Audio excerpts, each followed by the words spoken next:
সুপ্রিয় দর্শক, এক অদ্ভুত বাস্তবতার মুখোমুখি হয়ে আজ আপনাদের এসএসআরএম জনতন্ত্র গণতন্ত্রে স্বাগত জানাচ্ছি। আমাদের কাছে যে খবর এসেছে তাতে করে বাংলাদেশের আইসিইউতে কোনো সিট খালি নেই। কেউ যদি মারা যান অথবা কেউ যদি সুস্থ হয়ে আইসিইউ থেকে বের হন তাহলেই কেবলমাত্র আইসিইউতে জায়গা মিলছে, সিট মিলছে। কিন্তু হাসপাতালগুলোতে রোগীর ভিড় বাড়ছে, আইসিইউর জন্য অক্সিজেনের জন্য আকুপাকু করে লোকজন মারাও যাচ্ছে। এই পরিস্থিতিতে সরকার লকডাউন ঘোষণা করেছে, কিন্তু তারপরেও সরকারের দিক থেকে একটি ব্যাখ্যায় বলা হয়েছে যে কঠোর বিধিনিষেধ আরোপ করা হয়েছে, এটি ঠিক লকডাউন নয়। ব্যবসায়ীরা এই লকডাউন মানতে নারাজ। তারা বিভিন্ন জায়গাতে সমাবেশ করছেন, সমাবেশে তারা দাবি তুলছেন যে স্বাস্থ্যবিধি মেনে তারা দোকান চালাতে চান, ব্যবসা চালিয়ে যেতে চান।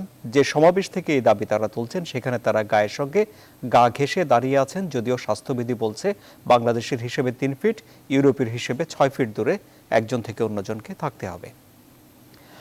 লকডাউন হলে বা এই কঠোর বিধিনিষেধ দিলে মানুষের সঙ্গে মানুষের যোগাযোগ কমবে, তাতে করে সংক্রমণের হার কিছুটা নেমে আসবে। একেবারে যে সংক্রমণ বন্ধ হয়ে যাবে তা নয়, বিশেষজ্ঞরা কথা বলছেন। কিন্তু অনেকে বলছেন যে এই লকডাউন গরিব মারার লকডাউন, এ নিয়ে তারা রাজপথেও নেমে গেছেন। তাহলে এই যে বিশ্বজুড়ে যে মহামারী করোনা ভাইরাসের কারণে আছে, যার প্রভাব বাংলাদেশেও পড়েছে, এতে আমরা কি করব?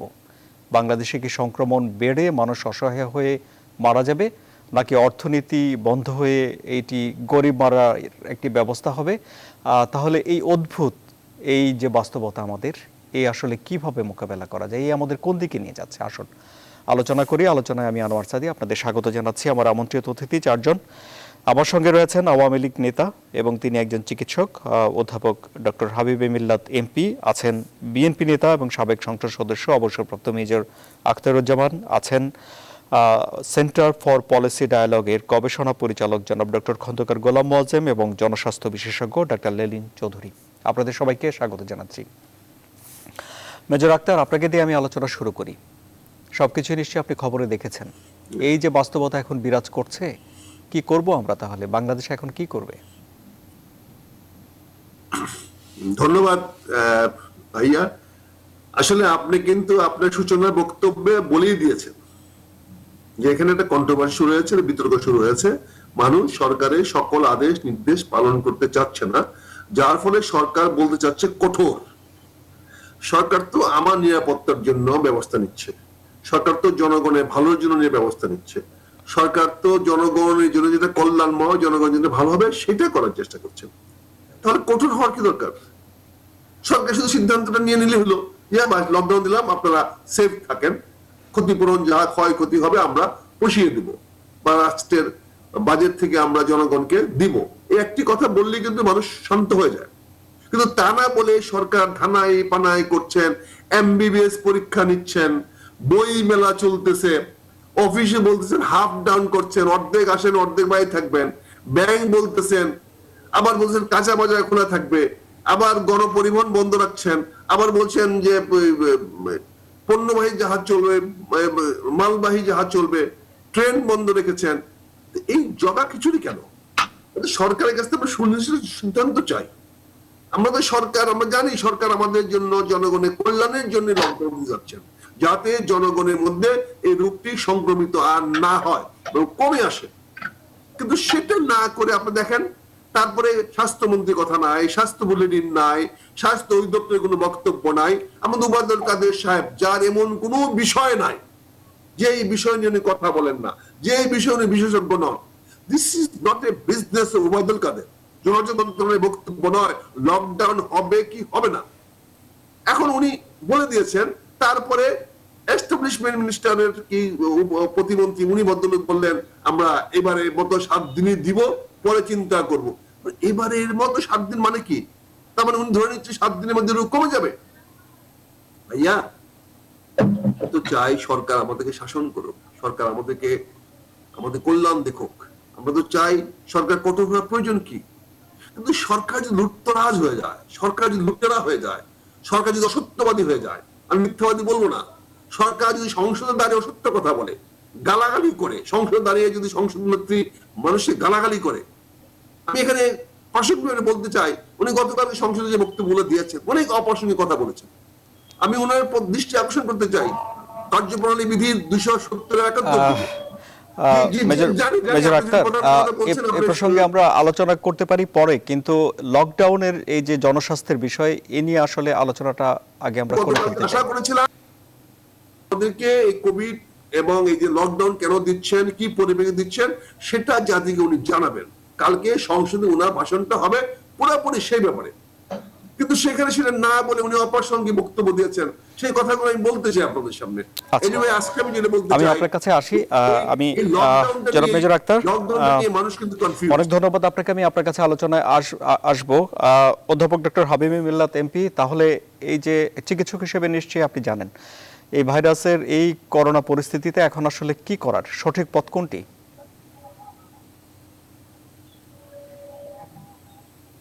ধন্যবাদ আপনাকে, ধন্যবাদ। এখানে মেজর আখতারুজ্জামান ভাই আছেন খন্দকার গোলাম মর্তুজা এবং doctor lane Chowdhury. Lane Chowdhury কিন্তু পাবলিক হেলথ স্পেশালিস্ট নিয়ে অবশ্যই খুব ভালো বলতে পারবেন, আর আপনি আছেন এবং দর্শকদের শুভেচ্ছা। আপনারা জানেন আমরা একটা কঠিন সময়ের মধ্যে পার হচ্ছি। গত বছর মার্চের কথা যদি ধরি, মার্চের কিন্তু 25 তারিখ রাতে 26 তারিখ থেকে একটা সাধারণ ছুটি ঘোষণা করা হয়েছিল। সেই সময়ের অভিজ্ঞতা থেকে আমরা বলতে পারি যে সেই সময়টিতে কিন্তু হঠাৎ করে মানুষ গ্রামে যাওয়া শুরু করলো, অথবা ঢাকা আবার যখন গার্মেন্টস খুলে দেওয়া হলো তখন কিন্তু দেশে ঢাকামুখী হলো। এতে কিন্তু আমাদের খুব সহায়তা করেনি আসলে, এগুলো বরঞ্চ আমাদেরকে রোগ বাড়ানোর ক্ষেত্রে সহযোগিতা করেছে। এবার যে লকডাউনটি হঠাৎ করে শুনতে পেলাম সকালবেলা, লকডাউন হঠাৎ করেই আসে এবং হঠাৎ করে হওয়া উচিত, এটাও ঠিক, কিন্তু মাঝখানে 2টা দিন সময় দেওয়া হলো। এই 2টা দিনের মধ্যে বাসের টিকিট, ট্রেনের টিকিট কিংবা লঞ্চের টিকিট পাওয়া যাচ্ছিল না। আর পত্রপত্রিকায় যা ছবি দেখেছি তাতে মনে হয়েছে, এবং আমি তখন আমার নির্বাচনী এলাকায় যা দেখেছি আমি, তাতে আমার মনে হয়েছে যে সত্যিকার অর্থে মানুষ কি করোনা সম্পর্কে সচেতন কিনা।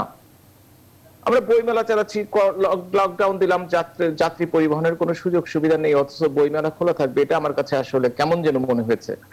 আমরা সবাই চাই যে এই ধরনের উৎসব বাংলাদেশের আমাদের যে উৎসবগুলো সেগুলো হোক, সেগুলো অবশ্যই দরকার আছে। আমরা দেখেছি আজকে যে সমস্ত জনপ্রতিনিধিরা বা দায়িত্বপ্রাপ্ত ব্যক্তিরা যারা টিভিতে এসে কথা বলছেন, তাদের পিছনে 8 জন 10 জন 20 জন করে লোক দাঁড়িয়ে আছে ঘেঁষাঘেঁষি ঠাসাঠাসি করে।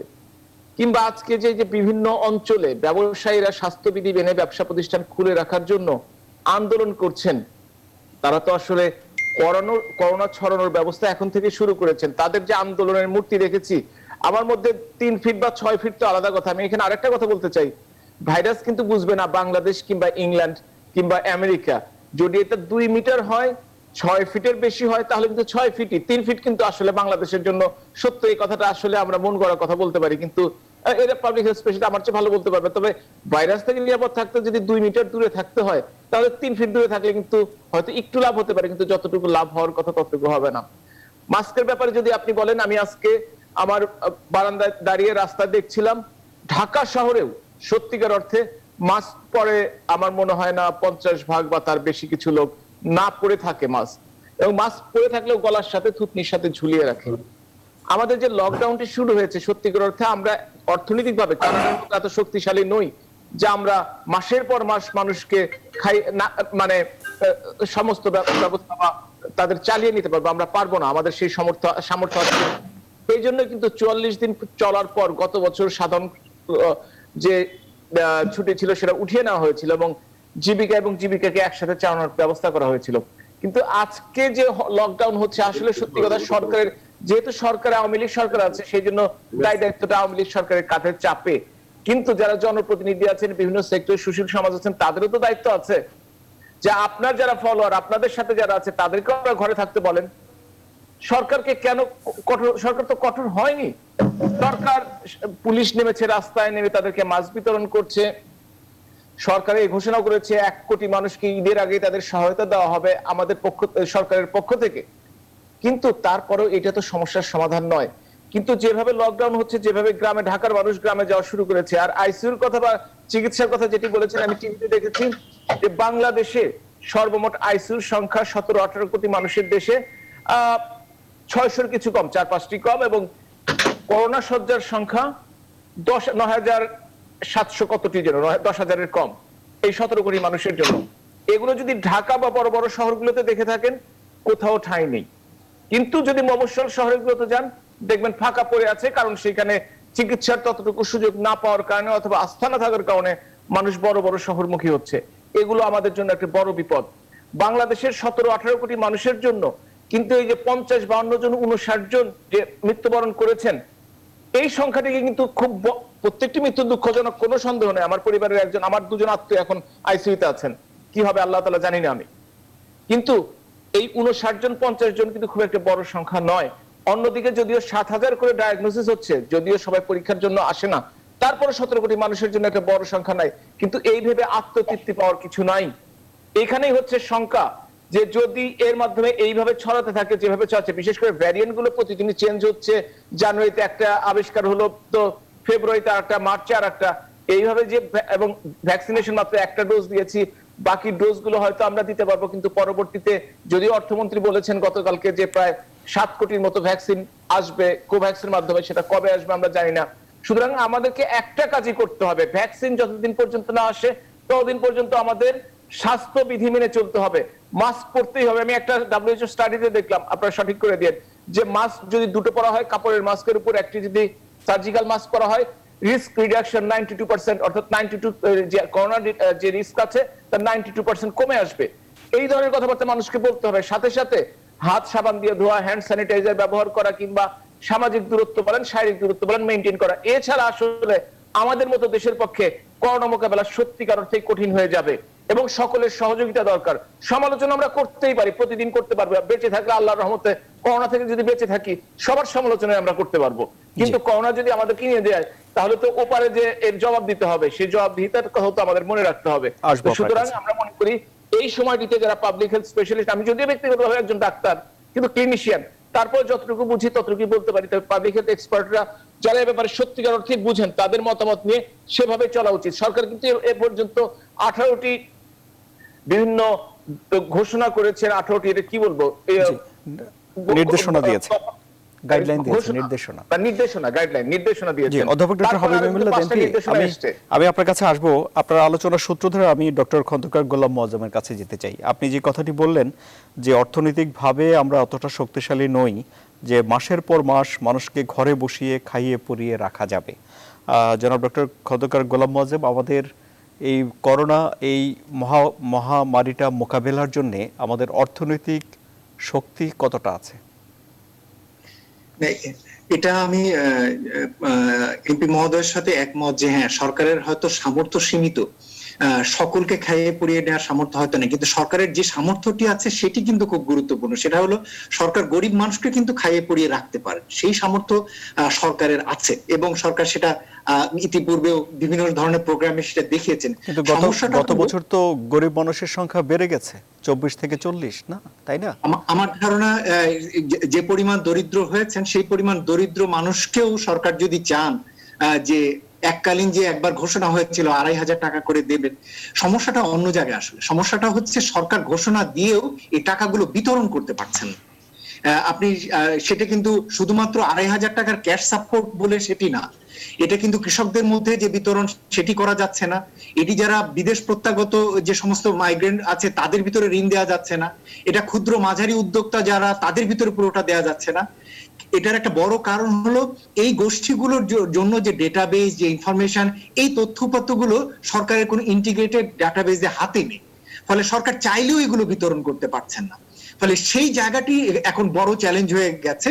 সেটার বিকল্প যেটি হতে পারে সেটি হলো, আমি আসলে আগের সূত্র ধরে একটু আসতেছি, সেটি হলো যে প্রথমত হলো যে কোন পর্যায়ে আসলে সরকার লকডাউন থেকে সরে আসবেন। আমি কিন্তু একটু আগে ডেটা দেখছিলাম যে যখন এর আগে লকডাউন তুলে নেওয়া হয়েছিল মে মাসের 31 তারিখে, অর্থাৎ জুনের 1 তারিখে, সেই মে মাসের 31 তারিখে তখন ইনফেকশন রেট ছিল 1764, অর্থাৎ 1764 জন। আমরা কি ভাবতে পারি যে এখন যে হারে রয়েছে এই হারটি ওই লেভেল পর্যন্ত না আসা পর্যন্ত লকডাউন চলবে? যদি সেটি হয় তাহলে কিন্তু আমরা একটা দীর্ঘ সময় লকডাউনের কথাই কিন্তু আমাদের ভাবতে হবে এবং সেই অনুযায়ী কিন্তু ব্যবস্থা নিতে হবে। আমার মনে হয় যে সরকারের পক্ষ থেকে এই বিষয়গুলোকে খোলাসা করার দরকার রয়েছে। মানুষজন আজকে যে রাস্তায় এসছেন সেটি আসলে কয়েকটি জায়গায় তাদের অবস্থান পরিষ্কার না হওয়ার জন্য, কিন্তু একটি হচ্ছে যে সরকারের কিছু বিপরীত অবস্থানের কারণেই কিন্তু এই ধরনের ক্ষুদ্র আয়ের মানুষজন রাস্তায়। একটা হচ্ছে কোনো কোনো জায়গায় দেখা হচ্ছে সুযোগ দেওয়া হচ্ছে খোলা রাখার, প্রতিষ্ঠান চালানোর, সেখান থেকে তারা আয় করতে পারছে, আবার কোনো কোনো জায়গায় দেখা যাচ্ছে যে সেগুলো চলতে দেওয়া হচ্ছে না।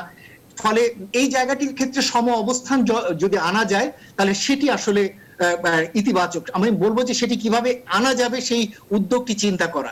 এক্ষেত্রে আমার কাছে যেটি মনে হয় যে যত দ্রুত সম্ভব সরকার যদি ঘোষণা দেন যে এই ধরনের যে ব্যবসায়িক গোষ্ঠী রয়েছেন যেখানে ছোট ছোট উদ্যোক্তা এবং যারা এই সমস্ত দোকানে কাজ করেন তাদেরকে সরকার যে প্রণোদনার যে টাকাটি যেটি এখনো অব্যবহৃত রয়েছে, যে 2500 কোটি টাকার যে 1200 কোটি টাকা, 2500 টাকা থেকে যে 1200 কোটি টাকা তার 72% বিতরণ হয়েছে, বাকি প্রায় 28% এখনো অব্যবহৃত রয়েছে। এটি তাড়াতাড়ি বিতরণ করা এবং আরো এর সঙ্গে অর্থ যুক্ত করে এই বিতরণটি তাড়াতাড়ি শুরু করা, ওএমএস ভিজিডি ভিজিএফ এর কার্যক্রমগুলো বাড়ানো যাতে সাধারণ মানুষ এখান থেকে পায়। এবং আরেকটি যেটি সরকার আসলে একটু প্রেডিক্টেবিলিটিও দেওয়ার দরকার রয়েছে যে আসলে কোন প্রেক্ষিতে সরকার আসলে এটি খোলার মতো অবস্থায় যাবে অথবা খুলতে পারবেন না। তবে এক্ষেত্রে আমি ব্যবসায়ীদের একটা জায়গাও বুঝি যে ব্যবসায়ীরা কিন্তু সারা বছর অপেক্ষা করেন এই ঈদের মৌসুমটির জন্যই, কারণ আমাদের দেশে সারা বছর ব্যবসা হয় না, ব্যবসা হয় মূলত 3-4টি ধর্মীয় এবং আমাদের এথনিক কিছু উৎসবের সময়। এর মধ্যে সবচেয়ে বড় ব্যবসা হয় আসলে এই রোজার ঈদের সময়কালীনই সবচেয়ে বড় ব্যবসা হয়। সেই ব্যবসাটির জন্যই আসলে ব্যবসায়ীরা খুব মুখিয়ে আছেন। সুতরাং তাদের ব্যাপারে সরকার কি করবেন সেই জিনিসটিও কিন্তু সরকারের এখন জানানো দরকার। কিন্তু আমি মনে করি যে আসলে এই আক্রান্ত হার না কমিয়ে খুলে দিলে আসলে প্রকারান্তরে দীর্ঘমেয়াদে ক্ষতির ভারটি আমাদের বাড়বে। অনেক ধন্যবাদ আপনাকে। আমি আপনার কাছে আবার আসবো। ডক্টর লেলিন চৌধুরী, ব্যবসায়ীরা আশা করছেন যে সামনে রোজার ঈদ, এই সময়ে কেনাকাটা হবে, তাদের বেশ ভালো একটি ব্যবসা হবে, কিন্তু এই কেনাকাটার জন্য যে ভিড় হবে সেটি বেশ ভালো একটি সংক্রমণেরও কারণ হতে পারে। তাহলে আসলে কি করা? ধন্যবাদ এবং অভিনন্দন সবাইকে। আমরা 7 দিনের একটি লকডাউন অথবা কঠোর বিধিনিষেধ অথবা নিষেধাজ্ঞা যেটি বলুন না কেন, আমি তিনটে ভাষা বললাম যে সরকারের পক্ষে দিন কেন এই জায়গাটা একটু পরিষ্কার হওয়া দরকার। আমরা জানি করোনা ভাইরাসের সত্যিকার বা ইনকিউবেশন পিরিয়ড হচ্ছে 14 দিন, অর্থাৎ একজন মানুষের শরীরে ভাইরাস প্রবেশ করলে 14তম দিন পর্যন্ত এটি রোগ তৈরি করতে পারে। এই জন্য করোনা সংক্রমণের যে চেইন বা শৃঙ্খলা এটাকে কেটে দেওয়ার জন্য, বাধাগ্রস্ত করার জন্য লকডাউন দিলে হয় 14 দিন দিতে হবে, না হয় দেওয়ার দরকার নেই। 7 দিন লকডাউন অথবা নিষেধাজ্ঞা এটি দেওয়ার মধ্য দিয়ে ইতিমধ্যে বাংলাদেশ একটি অবৈজ্ঞানিক কাজ করে ফেলেছে, স্বাস্থ্য বিজ্ঞানের সাথে সঙ্গতিপূর্ণ না, সেটি হলো বিশ্ব স্বাস্থ্য সংস্থা সহ পৃথিবীর সমস্ত দেশগুলো বাংলাদেশের এই পদক্ষেপটাকে অবৈজ্ঞানিক দৃষ্টিকোণ বলে বিবেচনা করবে। এটি একটি ব্যাপার। দ্বিতীয় ব্যাপার হচ্ছে কঠোর বিধি নিষেধ। খেলা চলছে, মেলা চলছে, বেসরকারি অফিস চলছে, বেসরকারি পরিবহন চলছে, ইত্যাদি ইত্যাদি, এবং একই সাথে কঠোর বিধি নিষেধের কথা বলছে এবং মানুষজন ভিড় করছে। এটি হচ্ছে এক ধরনের বিরোধিতা এই কারণে যে আমরা সরকারি এই পদক্ষেপ থেকে এটি অনুভব করতে পারি যে করোনা ভাইরাসের সংক্রমণের ধারাবাহিকতাকে নিয়ন্ত্রণে আনার জন্য একটি সুবিন্যস্ত পূর্ণাঙ্গ পরিকল্পনা যে করা হয়নি, 18 দফা নির্দেশনার অস্পষ্টতা এবং দুর্বলতা এবং লকডাউন না কঠোর বিধি নিষেধাজ্ঞা এই জায়গার দুর্বলতা এবং সময়সীমা দেখে আমরা বুঝতে পারি। দ্বিতীয়ত একটি ব্যাপার, সেটি হচ্ছে দুটো ব্যাপার। রোগী তৈরি হচ্ছে, হাসপাতালগুলো ধারণ ক্ষমতার বাইরে চলে যাচ্ছে, ইতিমধ্যে আইসিইউ এবং হাসপাতালে কোনো বেড নাই। তাহলে কি দাঁড়াবে? আমরা হয়তো কিছু হাসপাতালের সিট সংখ্যা বাড়াতে পারি, কিন্তু চাইলেই তো রাতারাতি আইসিইউ বাড়ানো যাবে না। সেই ক্ষেত্রে রোগীর তৈরি হওয়াটা কমাতে হবে। কিন্তু আরেকটা ব্যাপার, এখন হাসপাতালগুলো যে পর্যায়ে রয়েছে, এখানকার চিকিৎসক, নার্স সহ সমস্ত স্বাস্থ্যকর্মী গত 1 বছর যাবৎ নিরবিচ্ছিন্ন ভাবে কোভিড রোগীদের জন্য যারা কাজ করে যাচ্ছেন, এরা শারীরিক এবং মানসিক ক্লান্তির চূড়ান্ত পর্যায়ে চলে গিয়েছে এবং তাদের মধ্যে যে ক্লান্তি তৈরি হয়েছে, আগামী সময় যে চাপ আসতে যাচ্ছে, এই চাপটি মোকাবিলা করে তারা টিকে থাকতে পারবে কিনা এই বিষয়টা কিন্তু নীতি নির্ধারকরা কোনো আলোচনায় নেয়নি অথবা বিবেচনায় নেয়নি। নিলে কিন্তু তাদের জন্য যে প্রণোদনা সেটি ঠিক মতো বিলি বন্টন করা হতো, একই সাথে তাদের মানসিকভাবে চাঙ্গা করার যে পরিকল্পনা সেটিও।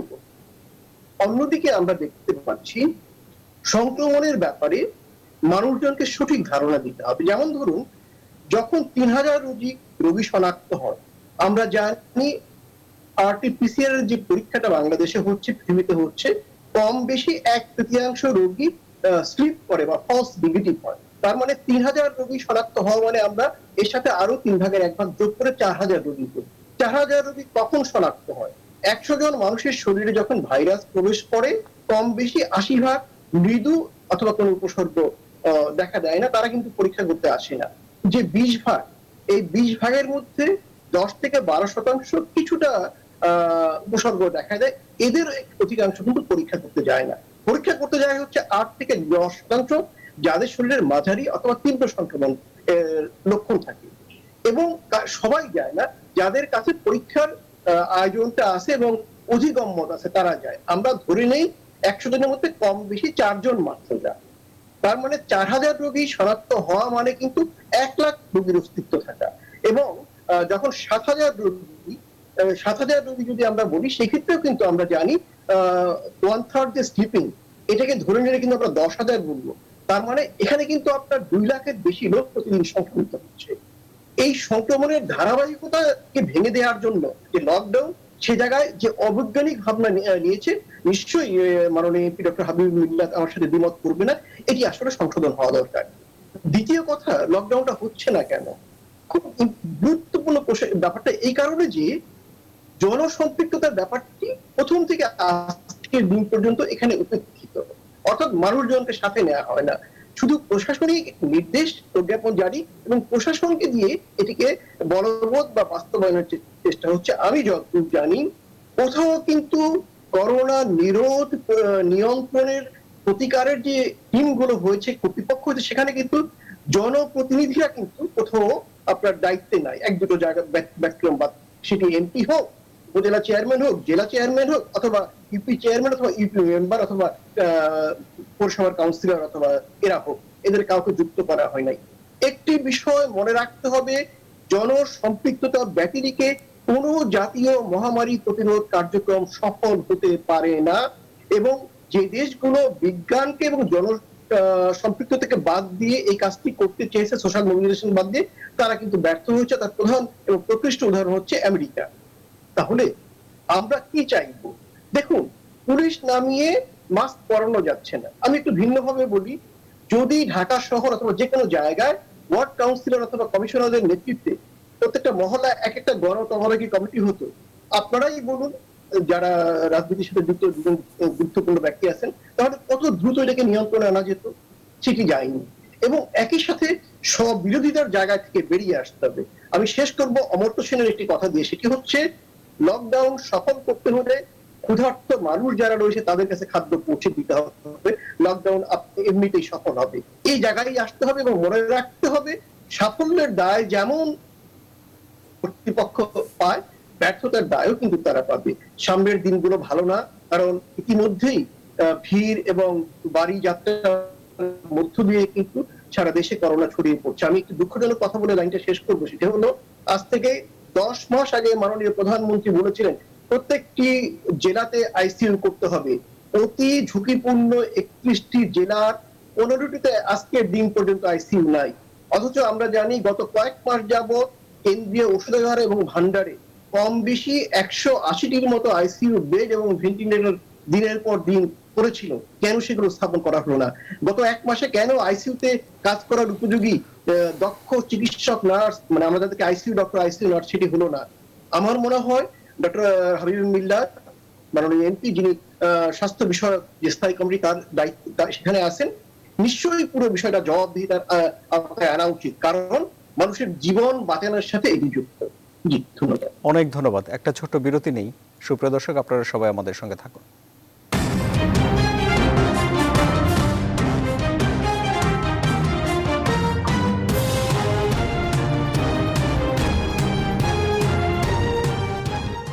আবারও স্বাগত। আপনারা দেখছেন SSRM জনতন্ত্র গণতন্ত্র। অবসরপ্রাপ্ত মেজর জনাব আখতারুজ্জামান, আপনাকে দিয়ে এই পর্ব শুরু করি।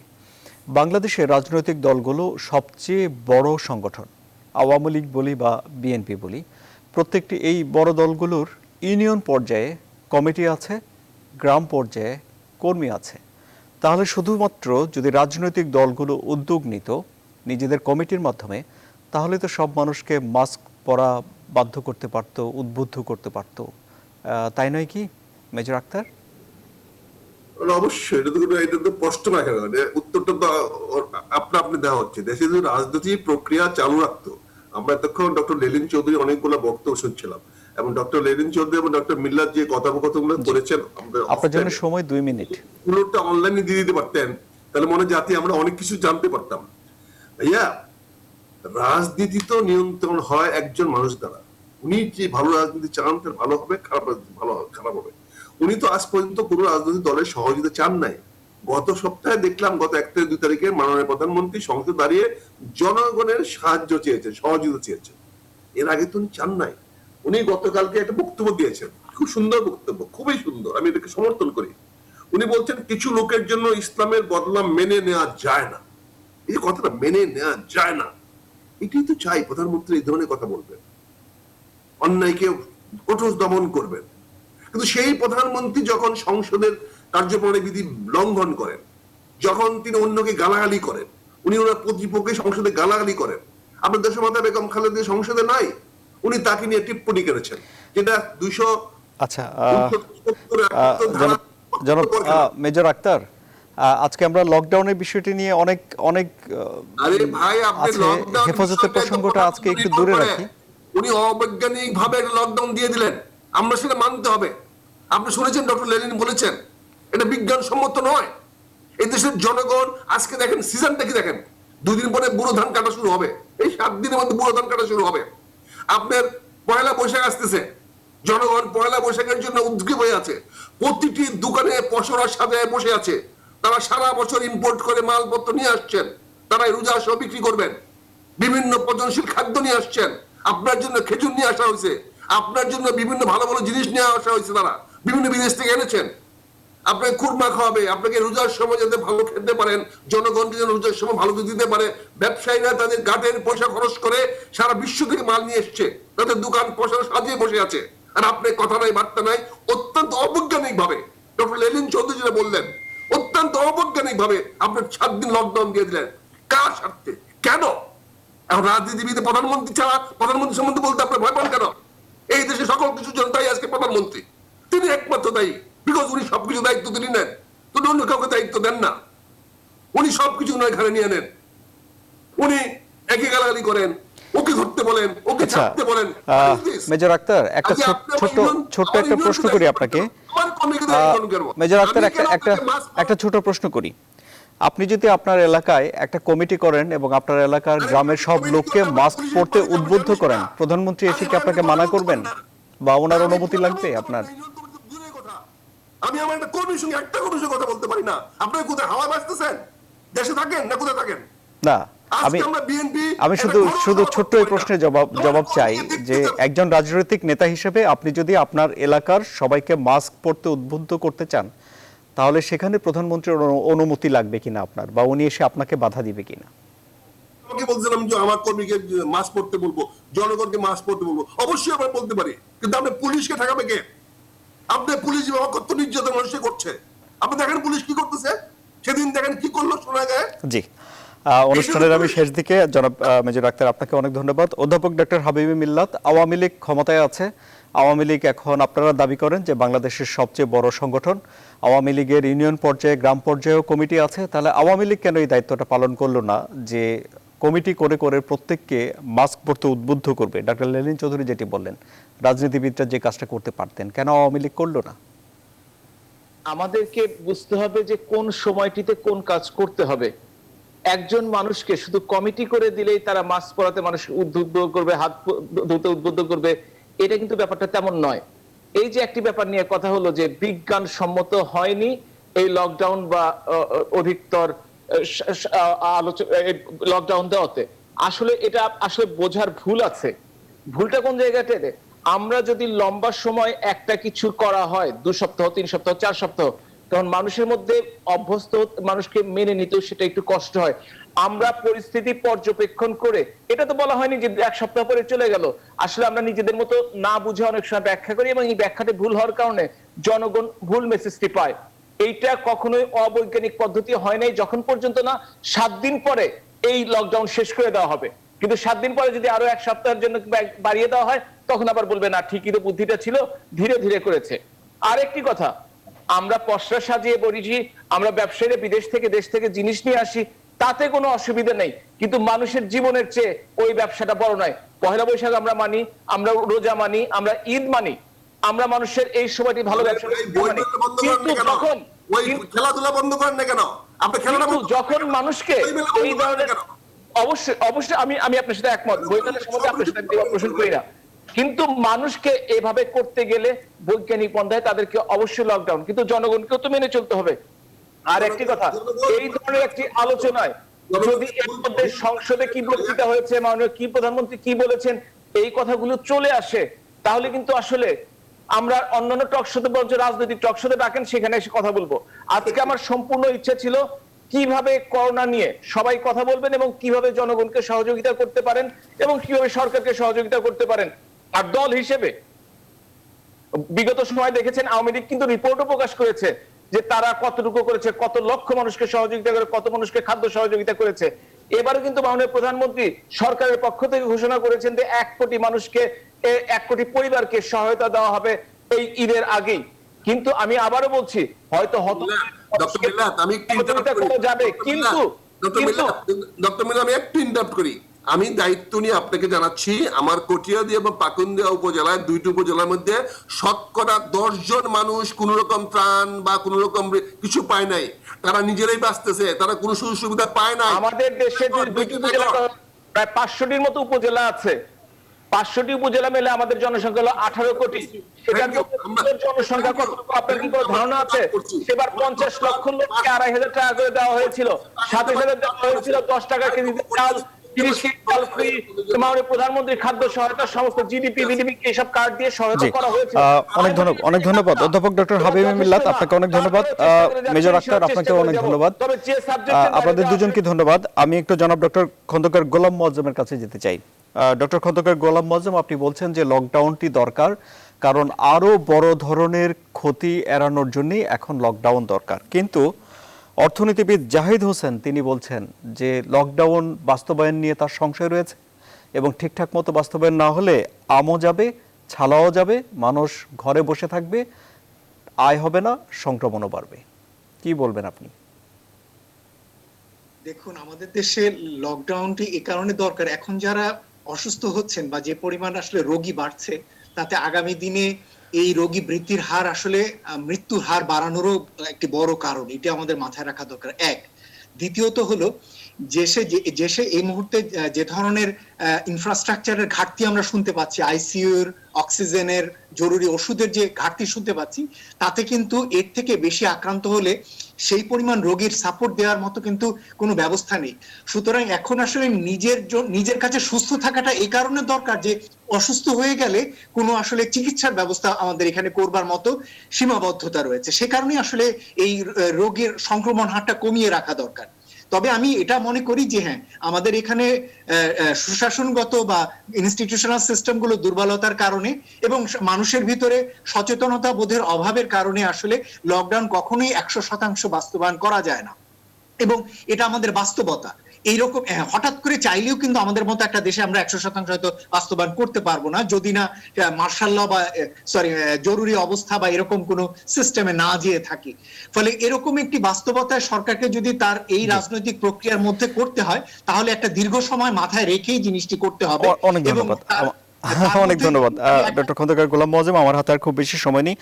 জনাব ডক্টর লেলিন চৌধুরী, আপনার কথা দিয়ে শেষ করব। আপনি যে রাজনীতিবিদদের অংশগ্রহণের কথা বলছেন, এখন যদি আওয়ামী লীগ, বিএনপি এবং অন্যান্য রাজনৈতিক দল উদ্যোগ নেয়, ইউনিয়ন গ্রামে কাজ করবে, স্বাস্থ্যবিধি, মাস্ক ইত্যাদি বাস্তবায়নে, তাহলে কতটুকু সুফল আমরা পাবো? তাহলে কি লকডাউন ছাড়া চলা যাবে?